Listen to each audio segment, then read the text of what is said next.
Hello. Hello. आप लोग मुझे सुन पा रहे हैं?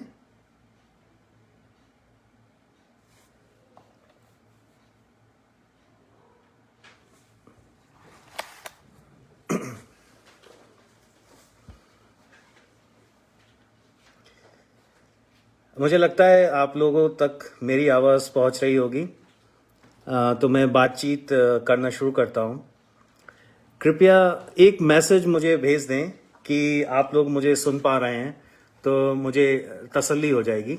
उसके बाद मैं आराम से आप लोगों से बात करना शुरू करूंगा।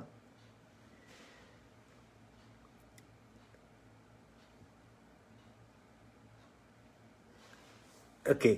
सो मेरा नाम सौमित्र है और मैं आज आपसे सऊदी अरब से बात कर रहा हूँ। और मुझे बहुत खुशी है कि अर्पण भाई ने मुझे इस काव्य पाठ के लिए निमंत्रण दिया। मैं उनका बहुत आभारी हूँ। और यह अपॉर्चुनिटी जो मुझे मिली है, मैं उसका उपयोग कई मायनों में करना चाहूँगा। मैं अपने बारे में कई बातें करूँगा आपसे। बहुत सी बातें पहली बार कर रहा हूँ। ये डिजिटल प्लेटफॉर्म पे ज़्यादा बार मैं नहीं गया हूँ, सो इसलिए अच्छा लग रहा है और नई बातें करने का मौका मिलेगा। कुछ अपनी रचना प्रक्रिया के बारे में और कुछ अपने बारे में, अपने परिवार के बारे में। तो हम लोग शुरू करते हैं। जैसा मैंने अभी आपको बताया, मैं इस समय जेद्दा शहर के पास हूँ। एक यूनिवर्सिटी में एक साइंटिस्ट की हैसियत से काम कर रहा हूँ और साइंस की दुनिया में मुझे लगभग 20 साल हो गए हैं, प्रारंभिक पढ़ाई के बाद में, इंजीनियरिंग के बाद में। मैं अपने आप को एक साइंटिस्ट कह सकता हूँ। हालांकि बहुत बहुत दर्जे के साइंटिस्ट होते हैं, हम कहीं बीच में हैं। खुशी इस बात की होती है कि मैं उन कुछ विषयों पे काम कर रहा हूँ जो हमारे धरती और पर्यावरण के लिए बहुत ज़रूरी हैं। जैसे जो कार्बन डाइऑक्साइड नाम की गैस है, जिसके कारण ग्लोबल वार्मिंग जैसी भयंकर समस्या हमारे सामने है, उसका शमन कैसे किया जाए। तो ये जो है, इस पे मैं काम कर रहा हूँ। और आप लोग रोज़मर्रा में जब आप बाहर निकलते हैं अपने अपने घरों से, तो आपको कारें मिलती हैं, स्कूटर मिलते हैं, ट्रक मिलते हैं, उनसे धुआं उठता है। वो जो धुआं होता है और जो गैसेस निकलती हैं, उसकी केमिस्ट्री का आप मुझे कह सकते हैं, मैं एक्सपर्ट हूँ, तो उसको भी कम करने की कोशिश कर रहा हूँ मैं।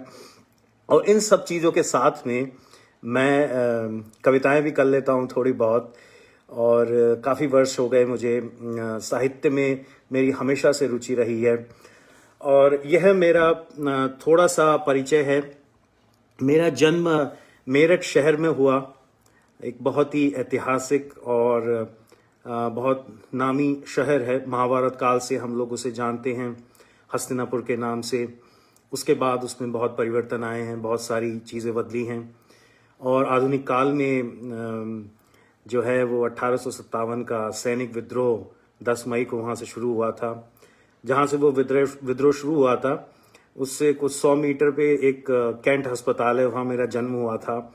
तो लोग कुछ लोग मुझसे पूछते हैं, तुम में कुछ विद्रोही गुण आए हैं, कहाँ से आए हैं? अब मैं उन पे छोड़ देता हूँ कहाँ से आए होंगे। तो प्रारंभिक पढ़ाई मेरी जो है ये एक छोटे से कस्बे में हुई है, मुरादनगर में। तो वहाँ से मुझे थोड़ा खेत खलियान और छोटे कस्बे की बातें, लगभग 10 वर्ष तक मैं वहाँ रहा, तो वहाँ से मुझे मिली हैं। उसके बाद मैं थोड़े से बड़े नगरों में पहुँच गया, और गाज़ियाबाद और मेरठ जैसे बड़े नगरों में, और वहाँ से मैंने अपनी इंटर तक की शिक्षा पूरी की। तो हम इस बारे में बात करेंगे। इंटर तक की शिक्षा के बाद मैं इलाहाबाद आ गया, जहाँ मुझे सही मायने में वो माहौल मिला जिसमें मैं कविता की समझ थोड़ी बहुत सीख सका। कुछ लोग मिले मुझे, बहुत ही अच्छे प्यारे लोग, जिनके बारे में मैं बात करूँगा। और उसके बाद मैं जो हूँ, मैं आईआईटी में चला गया दिल्ली में। वहाँ मैंने पढ़ाई की और उसके बाद मैं शिकागो चला गया पीएचडी के लिए केमिकल इंजीनियरिंग में। तो मेरी जो पहली कविता है वो मेरे शिकागो प्रवास से जुड़ी हुई है। शिकागो में मैं 4 साल रहा, उसके बाद दूसरी जगह अमेरिका में और 4 साल रहा, तो टोटल लगभग 8 वर्षों तक। तो मैं जो एक कविता आपसे सुनाने जा रहा हूँ आपको, ये पहली कविता है, ये मैंने शिकागो में लिखी थी और इसका नाम है क्वांटम भौतिकी। और इसका थोड़ा बहुत बैकग्राउंड मैं दे देता हूँ, थोड़ी सी हास्यास्पद बात है। हमारे यहाँ केमिकल इंजीनियरिंग में एक सब्जेक्ट पढ़ाया जाता है जिसका नाम है क्वांटम फिजिक्स या क्वांटम केमिस्ट्री करके उसको बोलते हैं। बड़ा ही विचित्र, मतलब आप जो हैं उसमें घुसते रहिए लेकिन समझ में नहीं आता। तो हम क्या करते थे, हम जाके क्लास में, हमारी एक मैडम थी, बहुत उनकी तेज तर्रार आवाज़ थी, हम जाके पहली सीट पे जाके सो जाते थे ऐसे करके सर रख के। तो वो मेरा क्वांटम केमिस्ट्री का पहला सेमेस्टर जो है मैं बाहर आ गया, उससे मैंने एग्जाम ही नहीं दिया। और दूसरी बार किसी तरह फिर सोया मैं पूरे उस माहौल में, उसके बाद किसी तरह मैं पास हो गया, उसमें नंबर आ गए मेरे। तो ये क्वांटम केमिस्ट्री को मेरी समझने की चाह है, ये है क्या भला। तो इस पे मैंने ये कविता लिखी है, इसका नाम है क्वांटम भौतिकी और मैं आपके सामने पेश कर रहा हूं। बिजली का करंट क्या होता है, सोचता हूं कि एक दिन उन तारों के भीतर घुसूं और पता करके आऊं। ऐसे बाहर से तो छुआ है कई बार, झटके से अलग हो जाता है हाथ, पता नहीं कौन देता है वह स्पर्श और कौन जला देता है त्वचा। तारों के भीतर तांबे और अल्युमिनियम के पिंजरा घरों में सूक्ष्म कि जहाँ न हवा मिले और न चला सके कोई नाव, वहाँ किस सहारे से चलते हैं वे इलेक्ट्रॉन। क्यों चलते हैं, क्यों आकर्षित हो जाते हैं यहाँ वहाँ की लुभावनी शक्तियों से और बह निकलते हैं सारा बल समेट कर अपना। देखना चाहता हूँ कैसे लगते हैं वो यूं सामूहिक, हिटलर की आर्य सेना से या फिर बांग्लादेश के बाढ़ से तबाह किसानों से शरण कैंपों तक जाते। मुझे मालूम है मैं उनमें ढूंढ लूंगा अपने कुछ साथी पुराने, यूं वो होंगे भी वहीं जहाँ थे वो सृष्टि के आरंभ या निरंतरता के समय।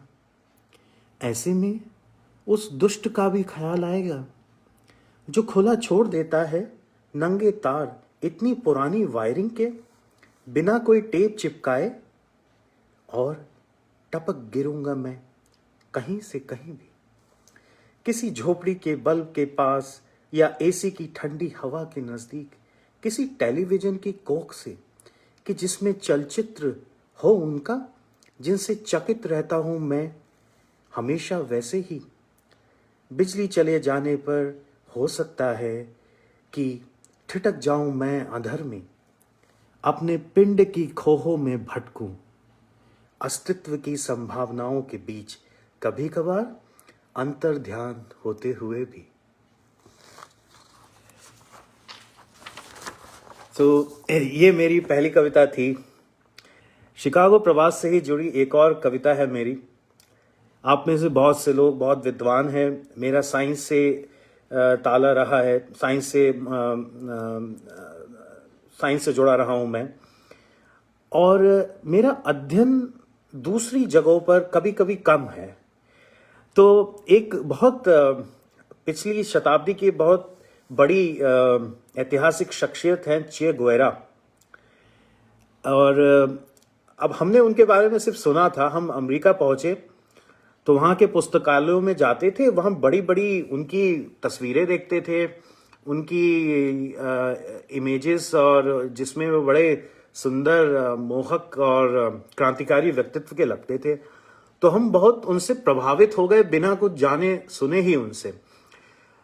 तो वो मेरा एक विस्मृति का काल था। विस्मृति का काल हम लोगों का कभी खत्म नहीं होता है, हमेशा कुछ ना कुछ अननोन रहता है हम लोगों के जीवन में, नई नई बातें पता चलती हैं। तो इस उनको जानने के काल में लिखी हुई एक कविता है विस्मृति नाम से, जिसको मैं अब आपके सामने पढ़ूंगा। चे गुएरा, मैं तुम्हें जानता हूं, पर ऐसे ही जैसे मधुबाला या स्टीफन हॉकिंस को शायद। तुम्हारे देश के आम मेरे शहर के परचूनी के स्टोर में मिलते हैं। वो पीले ही होते हैं। शायद लातिन अमेरिका के मैदानों की रक्त धुली मिट्टी से उनका कोई वास्ता नहीं होता, और वो बस छूते हैं वहां की हवा, बारिश का पानी, कोयल जैसे किसी पक्षी की कूक। यहां वो शिकागो में गत्तों के आलीशान डिब्बों में मिलते हैं, थोड़े पके थोड़े अधपके, ऐसे जैसे हों मेरे विचार तुम्हारे बारे में।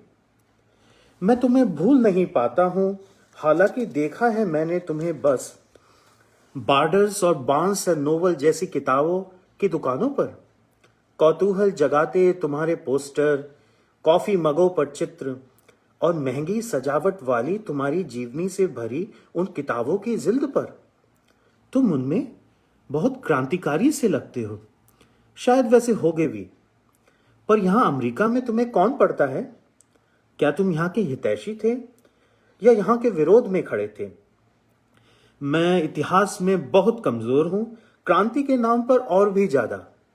शायद तुम्हारा नाम ले भी ना पाऊं खुलेआम कि पता नहीं तुम कौन निकलो, और फंस जाऊं मैं इस स्वतंत्र देश में अपनी बातों के कारण किसी उलझन में।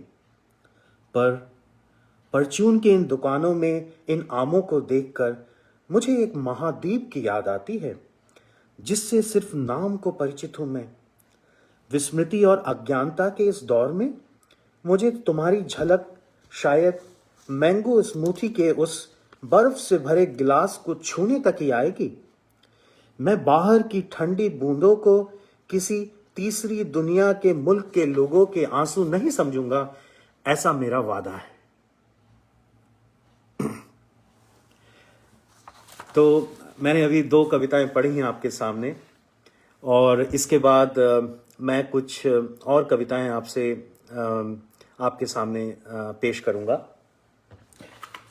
एक कविता है मेरी मित्र, जो मेरे संग्रह की शीर्षक कविता है, और इसके बारे में मैं आपसे बात करूंगा, लेकिन पहले मैं आपसे ये कविता पढ़ देता हूं। मैं इसको 1 मिनट दीजिए मुझे जरा। ये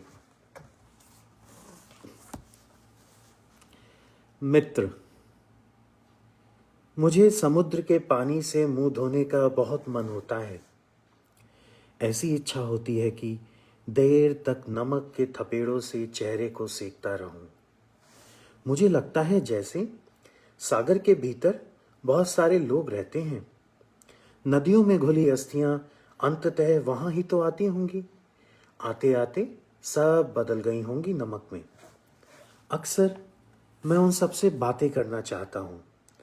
सदियों से मौन थके मृतक कहाँ कह पाए होंगे किसी से अपनी निर्जीवता के सुख दुख। मेरा मन होता है कि मैं उन सब की इच्छाएं पूरी कर सकूं, ऐसे जैसे वे जब भी अनुरोध करेंगे मैं उतर आऊंगा उनके पास। मैं तट से दूर बहुत आगे तक जाना चाहता हूं पानी में। ऐसे जहाज से तो सब जाते हैं। मैं दौड़ कर भेदना चाहता हूं सागर। अंदर की अनछुई जगहों पर नीली शांति में लीन उनकी जीवन से जुड़ी बहुत सी चीजें हैं। मैं हाफ कर उन्हें जीवित सांसों की गर्मी से जोड़ना चाहता हूं। तो दोस्तों, यह कविता एक तरीके से मैंने अपने पूर्वजों को और बहुत से जो लोग हैं जिनको हम प्यार करते हैं और जो नहीं रहे हैं, किसी भी सदी के लोग, एक अनुमान और आप समझ लीजिए कि ये ऐसा होते देखने की चाह है कि उन सब की अस्थियां नदियों से बहते बहते किसी समुद्र में ज़रूर पहुंची होंगी।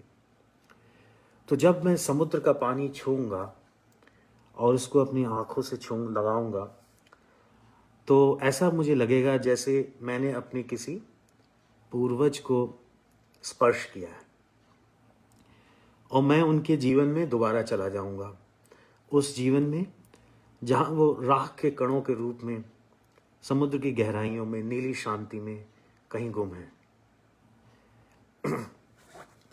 अब इस कविता से जुड़ी हुई, ये कविता बहुत पुरानी है, 15-17 साल पुरानी लगभग।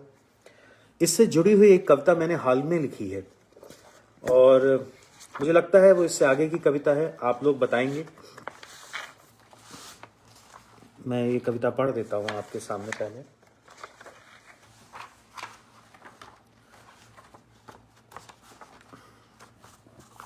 इस कविता का नाम है, अच्छा एक गुजारिश आ रही है यहाँ से कि मैं मित्र कविता को अंग्रेजी में पढ़ दूँ, तो मैं ये कविता मैं पढ़ूंगा। मेरे बहुत अच्छे दोस्त हैं धीरज सिंह, मीडिया में हैं वो, उन्होंने बहुत ही प्यारा सोलफुल अनुवाद किया है इस संग्रह का, जो इसी साल प्रकाशित हुआ। तो मैं उनकी इजाज़त के साथ में यह कविता, जिसका हमने नाम दिया I like to wash my face with sea water, इसको मैं पढ़ देता हूँ। तो कविता शुरू होती है। I like to wash my face with sea water, I like to feel the salt spray on my face for a long time. I think a lot of people live inside the sea. Don't rivers take bones from the burned pyres down into the sea? They must all finally become salt. I often have the urge to speak to them. Who do those centuries old dead have to share their stories with? I wish I could fulfill all their desires and come to them whenever they want me to.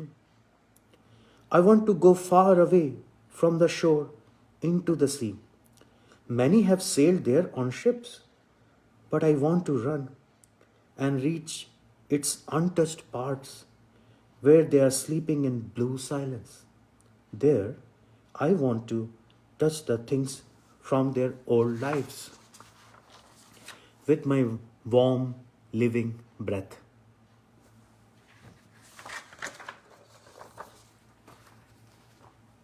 बहुत शुक्रिया आपका।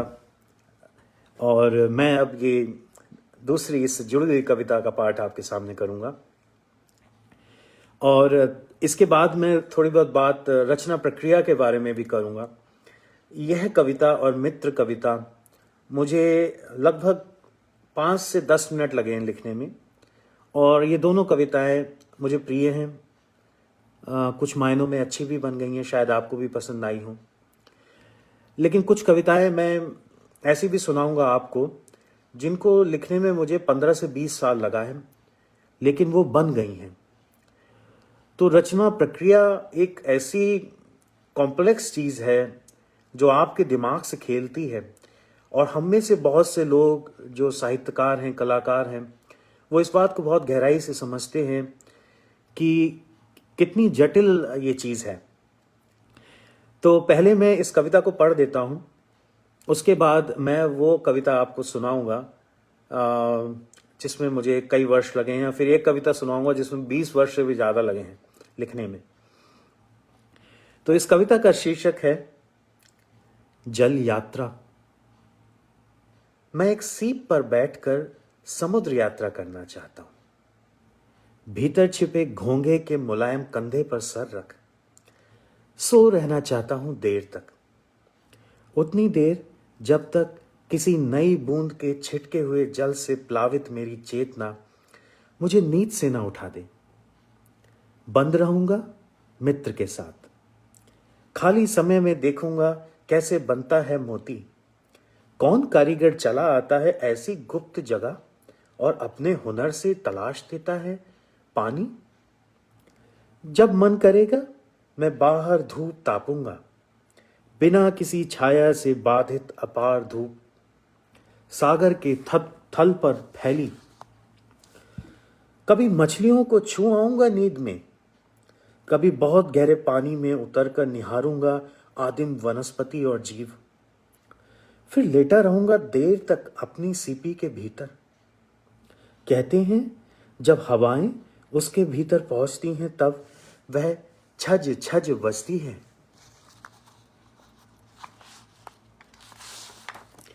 ऐसी ही हवा के संग मैं उड़कर बाहर आ जाऊंगा। फिर सोचूंगा क्या यह सही में मैं हूं या फिर कोई धुन है जो सीपी में गोल गोल घूमी, फिर समुद्र के तल के अनंत के संगीत में अपनी आहटें जोड़ के लौटी। मैं समाधिष्ट रहूंगा उस समय में, फिर किसी जाल में फंस अथवा उलझ कर किसी शैवाल में, या फिर किसी प्रतापी लहर पर सवार हो लौटूंगा तट पर। मनुष्यों के पार्थिव लोक में निहारा करूंगा उन अस्थियों को जो मेरी सी यात्रा को विसर्जित हो रही हैं। तो मेरा मंतव्य इस कविता में यह है कि एक ओर अपने पूर्वजों को छूने की, उनके पास उनको टच करने की चाह है, उनकी नीली शांति में जाने की चाह है, और दूसरी चाह यह है कि जब मैं खुद उस नीली शांति में हूं तो वापस तट पे आ जाऊं। तो लोग कहते हैं कि जो जीवन और मरण का जो चक्र है उसकी बात करते हैं। पार्थिव शरीर का भी चक्र है, आत्मा का चक्र तो है ही है। पार्थिव शरीर भी लौट के आता है, और हम लोग सब ये जानते ही हैं, पंच तत्वों में मिल जाते हैं। इस चीज को गंभीरता से ना लें, मैं गंभीर बात नहीं कर रहा हूं इसमें, मैं बस एक फैक्ट आप लोगों के सामने पेश कर रहा हूं। जब गंभीर कविताएं आएंगी मैं आपके सामने गंभीर हो जाऊंगा। तो ये सब इच्छाएं चाहें हैं जो उपरांत की हैं, और इसी से जुड़ी एक कविता मैं आपके सामने पेश करने जा रहा हूं, जो इस कोविड महामारी काल में शायद आप लोगों को कुछ आप लोगों से थोड़ी बहुत रिलेट कर सके वो, और उसका मैं फिर संदर्भ भी दूंगा आपको। इस कविता का नाम है पंचतत्व, और इसमें भी वही चाह है जो पिछली दो कविताओं में थी, लेकिन इसकी अभिव्यक्ति दूसरी है। इसमें उस कविता में मैं तटस्थ होके ये चीजें देख रहा हूं, इनका आनंद ले रहा हूं। इस कविता में दुख है, और तो मैं इस कविता को पढ़ना शुरू करता हूं। नाम है पंचतत्व। कहीं दूर जाकर दम तोड़ने का मन होता है, ऐसे जैसे किसी दूसरे देश में किसी साफ सुथरी जगह पर, किसी अस्पताल या बागीचे में, मकान की छत पर, जहां से सूरज धूमिल ना दिखता हो। उस मुल्क में जहां पर कुछ तो होगा पार्थिव देह का सम्मान, खाक में मिलाने को साजो सामान होगा, आवो हवा होगी उसे विलीन कर लेने को। यहां तो बहुत डर लगता है, अंतिम यात्रा में यहां से वहां जाने का रास्ता निकलता है। शहर के बीच की संकरी गलियों से, कीचड़ और गंदगी के वितान के इर्द गिर्द से, जहां मानव खुद मृत प्राय देखते हैं मुझे अचेष्ट, और मैं छोड़ देता हूं उन्हें वैसा ही अधमरा मात्र अपनी गति में रत। शबों से बिछे हुए रास्ते, इनके ऊपर से गुजरा मैं कितनी बार, और नहीं लौटना चाहा मैंने कभी भी। मैं यह भी नहीं देख पाया कभी कि कौन था मेरे साथ जो छूट गया पीछे। मैंने उसे गिरते और लड़खड़ाते हुए देखा था बस, कभी सड़क पर दम तोड़ते हुए, भीड़ भरी किसी बस के नीचे आकर। उस बस में कभी मैं था, कभी नहीं, पर मैं जाना चाहता था किसी भी तरह उसे वहीं छोड़कर।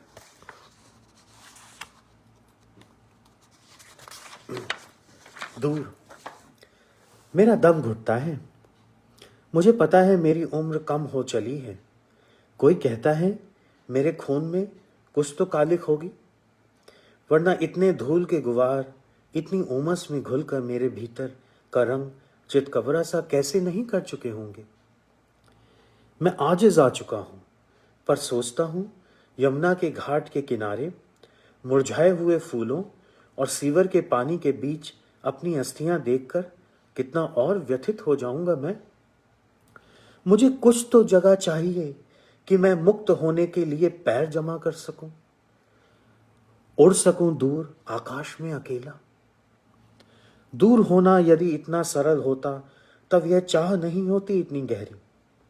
सबके पास फिर अचानक एक दिन उनसे दूर, जिनके पास जीवन के सारे मायने निहित हैं। पर फिर भी जीवन से आगे तो मुझे उनके साथ नहीं रहना है।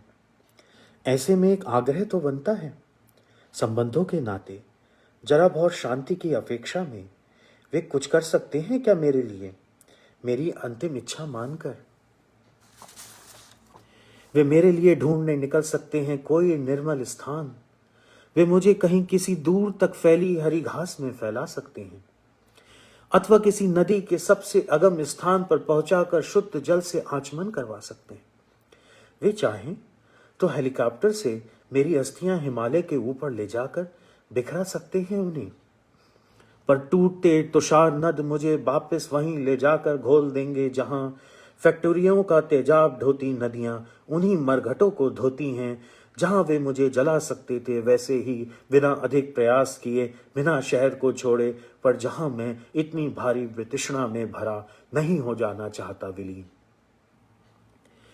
वो समुंदर भी ढूंढ सकते हैं, रामेश्वरम या कन्याकुमारी जैसी जगह जहां से कोई नाव चले दूर चली जाए, फिर वो मुझे जल समाधि देने को। और शायद कुछ ठीक भी हो, उन जगहों से दूर जहां मैं सिर्फ थोड़ी सी देर को गहरी सांस लेना था चाहता था पर नहीं ले सका। पर शायद मैं उन मछलियों के दांतों में फंस जाऊंगा लुप्त होने से पहले, जो किसी न किसी जहाज से रिश्ते तेल की झिल्ली में सनी उसी कालिक को भीतर लिए फिर रही हैं जो मेरे अंदर उन्हें अंततः मिलेगी। मैं इसलिए बहुत दूर जाना चाहता हूं, रूह के जाने के उपरांत के पलों में अपनी देह के थोड़े से रख रखाव को किसी दूसरे लोक में नई नागरिकता के साथ। ऐसे पलायन को सोचकर मन में भारी दर्द होता है, लगता है अभी दम टूट जाएगा। खिड़की से बाहर सिर निकाल कर देखता हूं, कहीं कोई बादल ही दिख जाए। बरसात में दम टूटे जरा बहुत तो गनीमत होगी, कहीं भी जलूं मेरी गंध और राख कुछ दूर तक तो बहेगी, कहीं तो पहुंचेगी, शायद उन जगहों पर मेरे मुल्क की जिन्हें मैंने अभी तक नहीं देखा है और जहां आज भी पार्थिव शरीर पंच तत्वों में मिलते हैं। तो दोस्तों, यह कविता मेरे दिल को बहुत करीब है। कुछ वर्षों पूर्व की बात है, मैं यहाँ सऊदी अरब में था। सवेरे फ़ोन आया कि मेरे बहुत अजीज़ मामा जी नहीं रहे, तो मैं फ़्लाइट से पुणे पहुँचा। वे आर्मी में कर्नल थे और उनकी शव यात्रा में लिटरली हज़ारों लोग थे और वेस्टर्न कमांड के शीर्ष अधिकारी थे। और शमशान गृह में जहाँ एक चिता को आग देने की जगह थी, उसके पीछे कुछ झाड़ियाँ थीं और एक नाला बना हुआ था। तो आप विश्वास मानिए, बड़ा दर्दनाक दृश्य था। उनको 21 तोपों की सलामी कहिए या गन सलूट, तोपें तो नहीं थी, गन सलूट आप मानिए उसको, वो दी जा रही थी। 15 फोटोग्राफर फोटो खींच रहे थे और हम सब लोग विलख रहे थे। लेकिन वहाँ एक सेवक जो वहाँ उस जगह काम कर रहा था, वो पिछली अस्थियां उनसे पूर्व की वो समेट कर वो नाली में फेंक रहा था। मुझे बहुत दुख हुआ कि हमारे देश में बहुत दुर्भाग्यपूर्ण है, ना पार्थिव देह का सम्मान है, और उसके बाद तो क्या होता है हमारी देहों को, हमारी अस्थियों को कोई कुछ नहीं कह सकता। नदियाँ हमारी की क्या स्थिति हो चुकी है हम सब लोग समझते हैं। तो मैं, क्योंकि मैं साइंस में भी इसी विषय से जुड़ा हुआ हूँ, पॉल्यूशन, ग्लोबल वार्मिंग, तो ये नदियों की जो गंदगी है हमारे यहाँ और शहरों की जो गंदगी है, ये बहुत सालती है। तो इस कविता का जन्म जो है, उसकी पहली लाइन मेरे दिमाग में उस समय फूटी थी जब मैं ये दृश्य देख रहा था उसको। इसके बाद 2-3 दिनों में बैठकर मैंने इस कविता को लिख लिया था। तो बहुत सी, और ये बात नहीं है कि ये कविता, इसकी रचना प्रक्रिया इतनी सिंपल थी कि उस घटना ने मुझे आंदोलित किया, मैंने लिख लिया।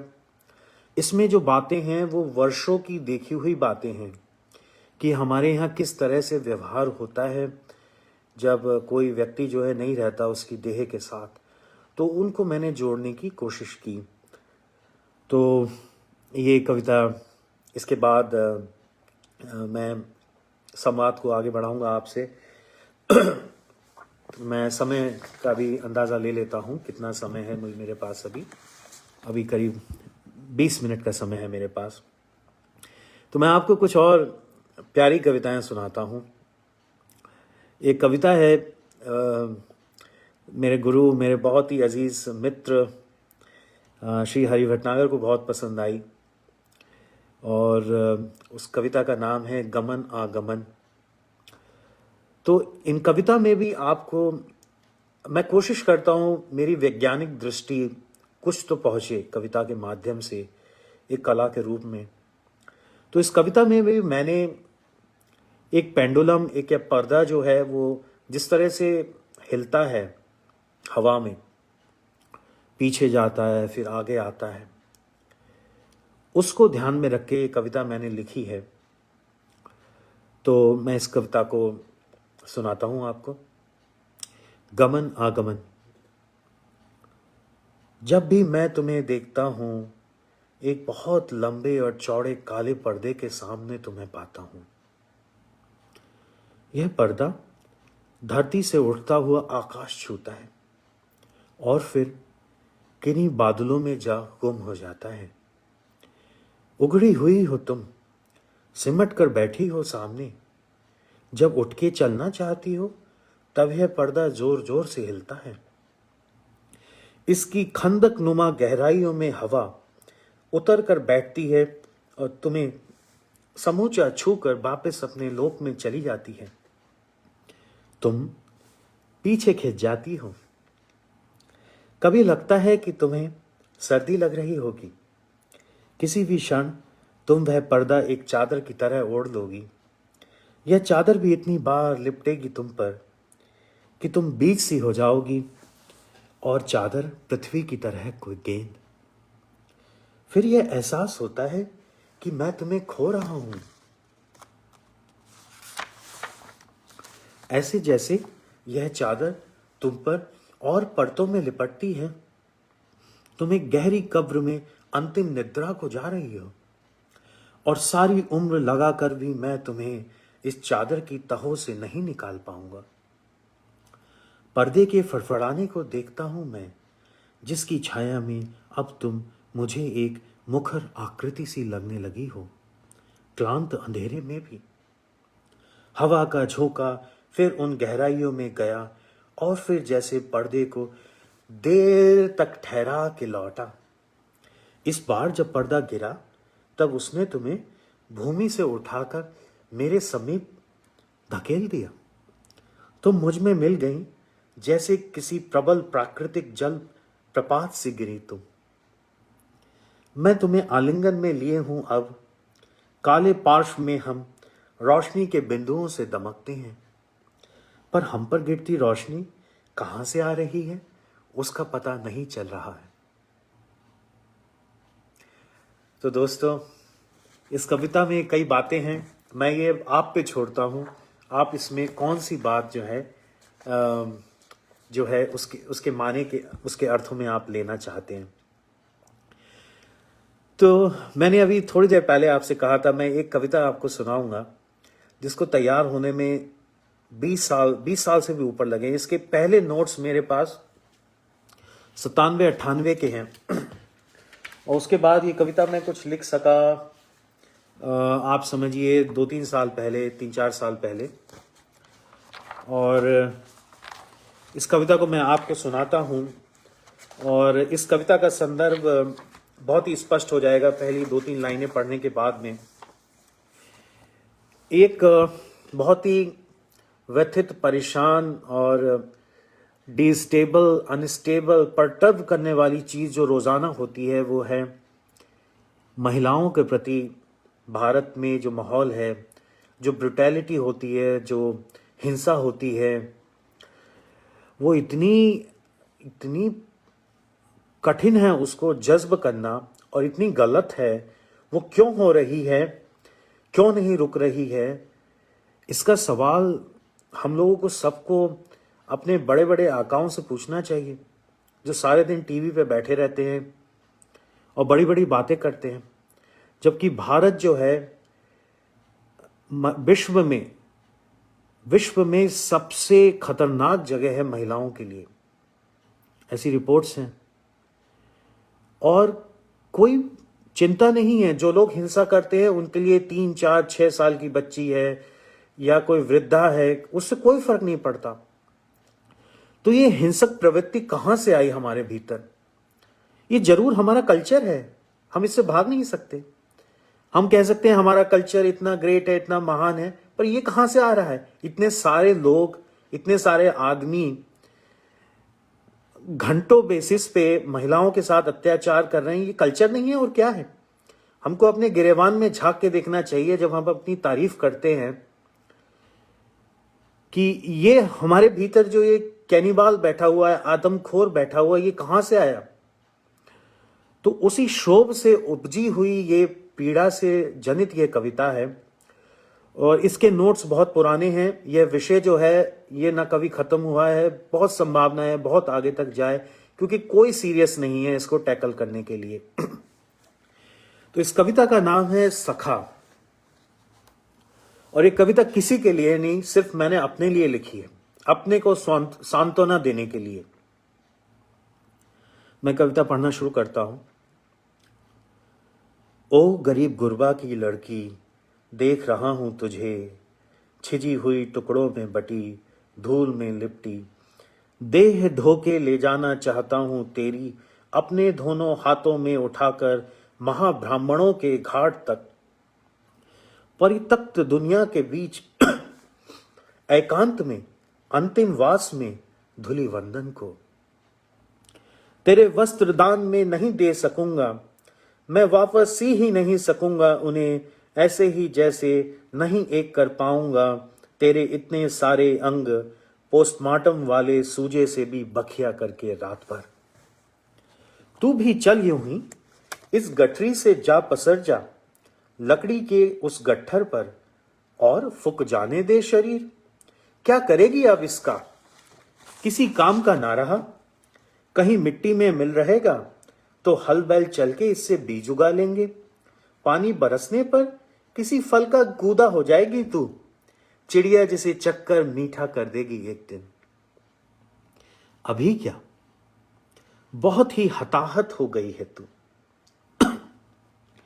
पृथ्वी के सामंतों ने घेर कर वध किया है तेरा, उस हवा ने दला है जो तेरे साथ छिड़े विश्व युद्ध में उन्हें सांस दे रही है। मेरा तुझसे कोई परिचय नहीं है, फिर भी मैं तुझसे प्रेम करने लगा हूं। तब से ही जब से तुझे जाना है, पता नहीं किसकी बदकही में और कितनी असंख्य कथाओं में मुझे पता चला कि तेरे बाल बहुत सूखे थे। तू जब हंसती थी तो उनसे मिट्टी झड़ती थी, खांटी तेरे खेत की, वही मिट्टी जिसमें पलकर अन्न बड़ा हुआ जाने कितना, फिर मल्टीग्रेन ब्रेड बनकर बिकने लगा मेरे शहर के सुपर स्टोर में। मैं तुझे तेल लाकर देता, तू कंघी करके चोटी गूंथती, फिर काम के वक्त पीठ पर खूब मचलकर ऊपर नीचे होती तेरी चोटी। पर अभी टाट की गठरी में संभली है ठस, कौन जगह दिखाई भी नहीं पड़ती, जल्दबाजी में नजर डालो अगर। ओ लड़की, मैं तेरे साथ आना चाहता हूं, मैं तुझे अकेला नहीं छोड़ना चाहता। अकेले में तू बहुत भयभीत लगती है, तेरे बारे में सोचकर मन शिथिल होने लगता है, मानसिक अवगमन में पहाड़ियों से गिरता चोटें खाता। जननांगों में कठोर पीड़ा होती है। मैं गफलत में जख्मी पड़ा होता हूं किसी सड़क के किनारे निर्वस्त्र, और कुत्ते अंडकोश नोचते, अट्टहास कर भौंकते, विभक्त करते मुझे दिखाई देते हैं। क्या ऐसा ही होता है कुछ पोस्ट रेप दैहिक अभिघात का दंश? पोस्ट रेप मानसिक आघात का जीवन भर बिंद के रिसना?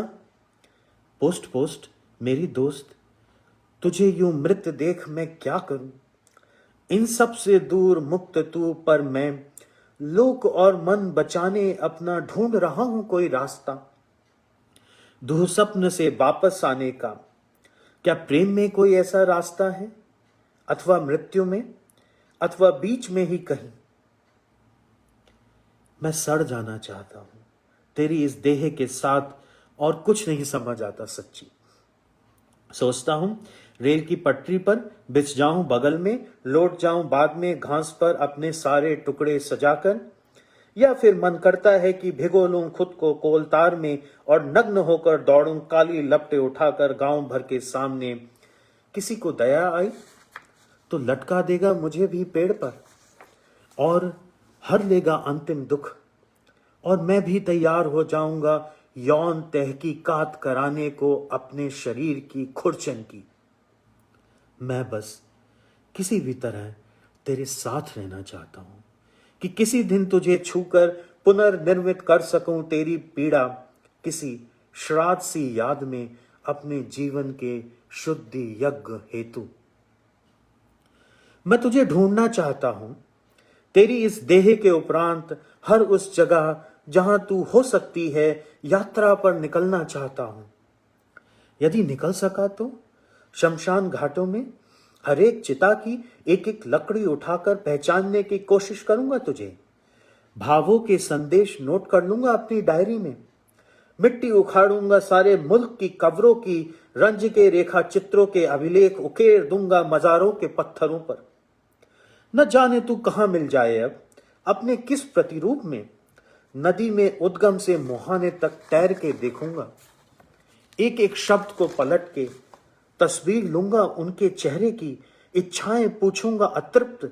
ऐसे ही तुझे खोजते हुए टटोल आऊंगा सारे समुद्र। न जाने तू अब कैसी होकर मिले, किसी घाट के किनारे के पत्थर के नीचे की बालू में ओझल, राख में तब्दील, पानी में बहती, वीराने में चलती किसी नौका की तली से चिपटी अशेष घुली हुई काई को अपना रंग सौंपती, या फिर किसी फैक्ट्री के पानी के झाग के ऊपर बैठी इंतजार करती और घातक तेजाब में जलकर संपूर्ण विनष्ट हो जाने का। मैं बस तुझे इकट्ठा करना चाहता हूं।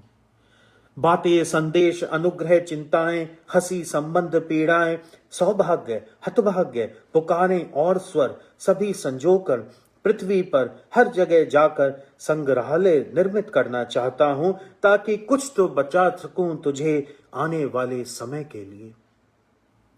ओ सखी, सब यात्राओं से लौटकर मैं तेरा चेहरा निर्मित करूंगा।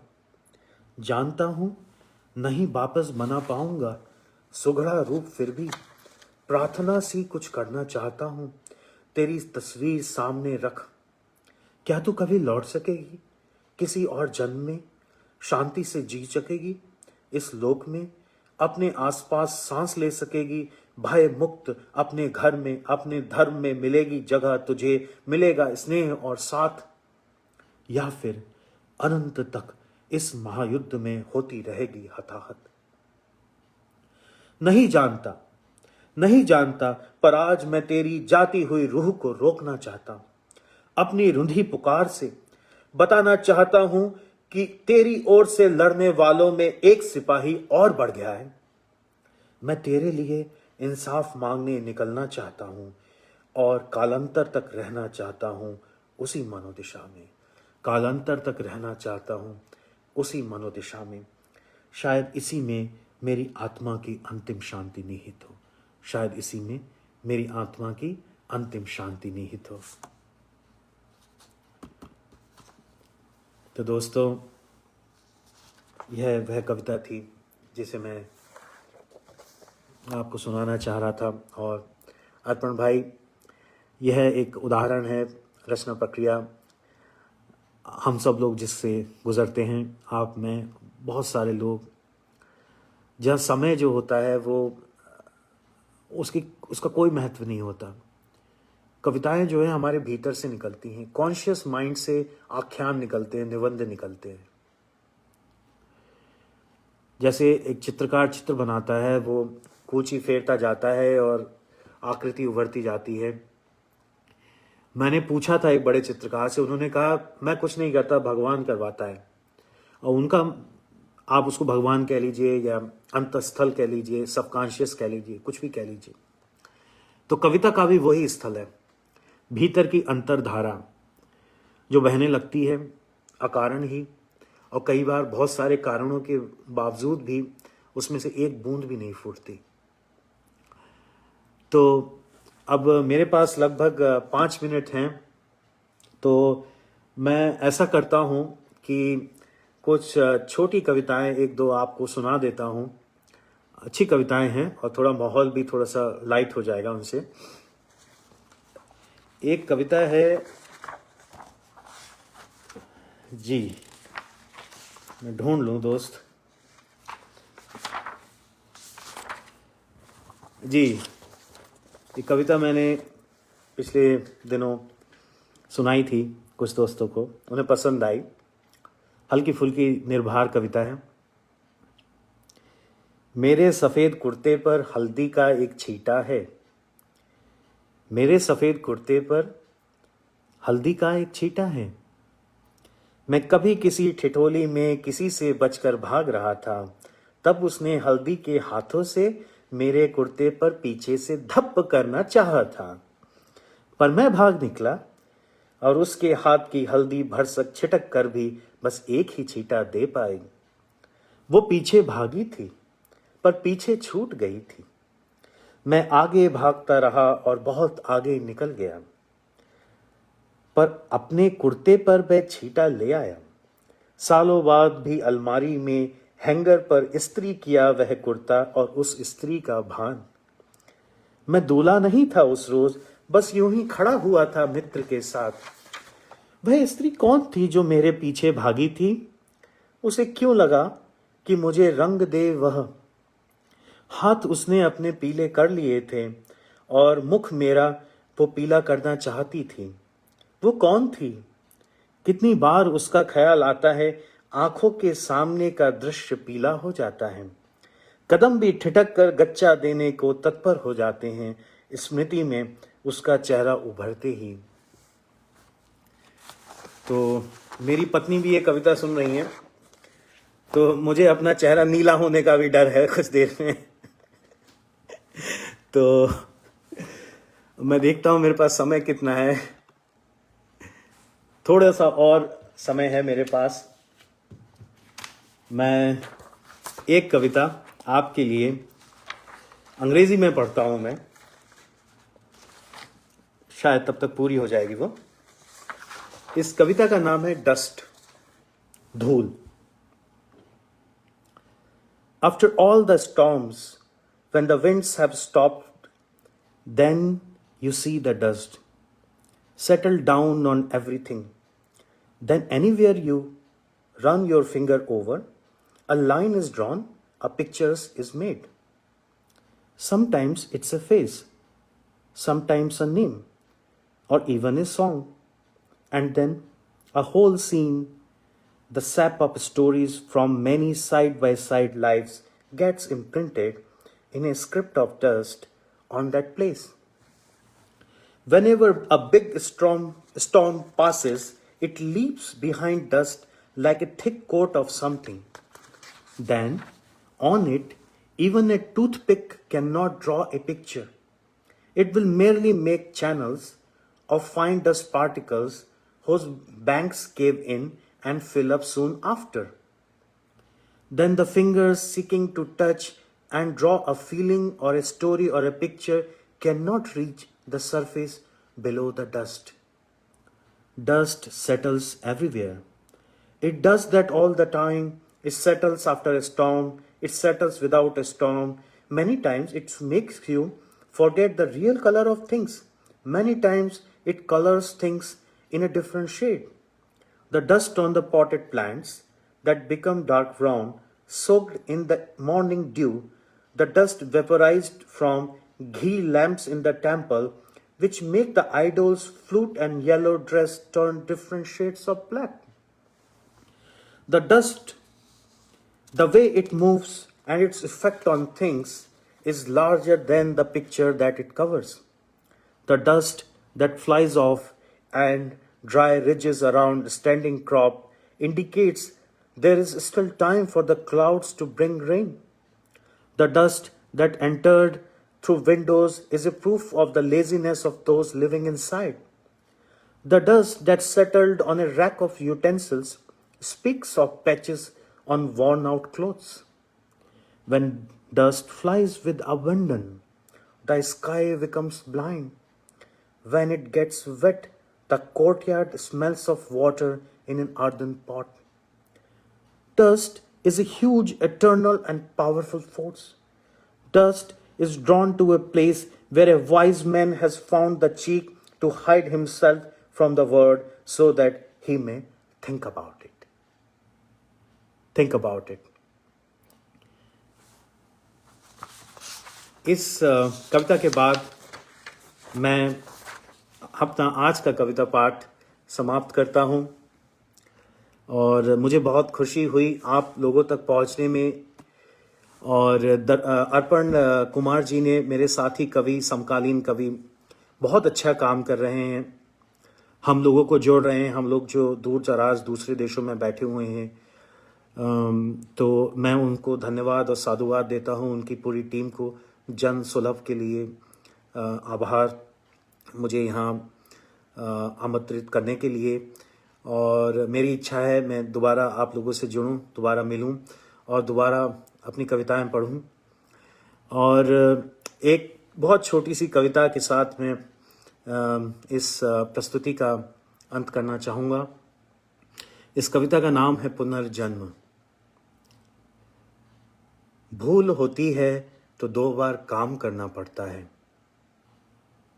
जो कहानी अच्छी लगती है उसे 2 बार पढ़ता हूँ। जहां से भी मन जुड़ जाता है दोबारा जाता हूँ वहां।